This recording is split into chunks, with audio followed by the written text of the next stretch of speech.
માર્ગો જે કોઈ આવે ને એમને પાણી માટે આપણે પરબ બનાવી છે. સાધુનું કામ છે ને.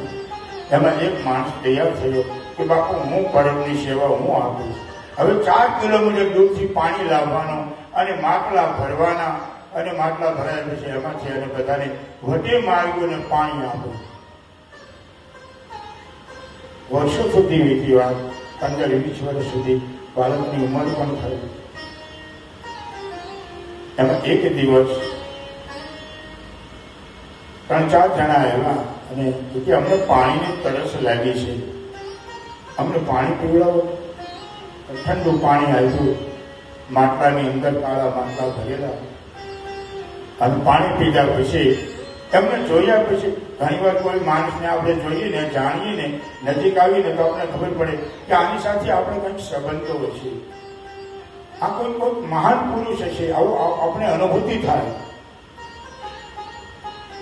ત્યારે એને કીધું કે આપ કોણ છો એમ?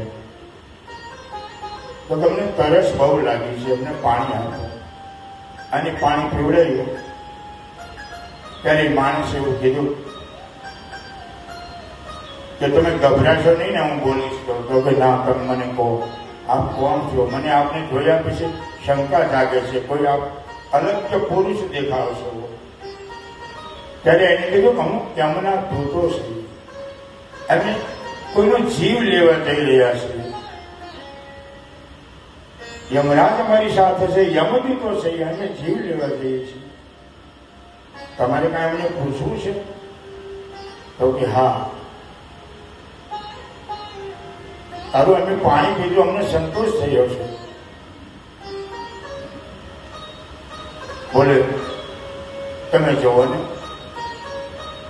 મારું મૃત્યુ ક્યારે આવે મારે જાણવું છે.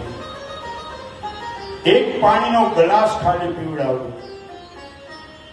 તરત ચિત્રગુપ્ત હતો, એને જોયું કે આ બાળકનું મૃત્યુ ક્યારે છે. ચિત્રગુપ્તે કપડો ખોલ્યો. પ્રથમ રાત લગ્ન કરીને ઘરે આવે અને પ્રથમ રાતને દિવસે જેનો મૃત્યુ છે. ઓહો, આ માણસને સાંભળ્યું હતું, પણ એને થયું કે હું લગ્ન કરું તો મારું મૃત્યુ થાય.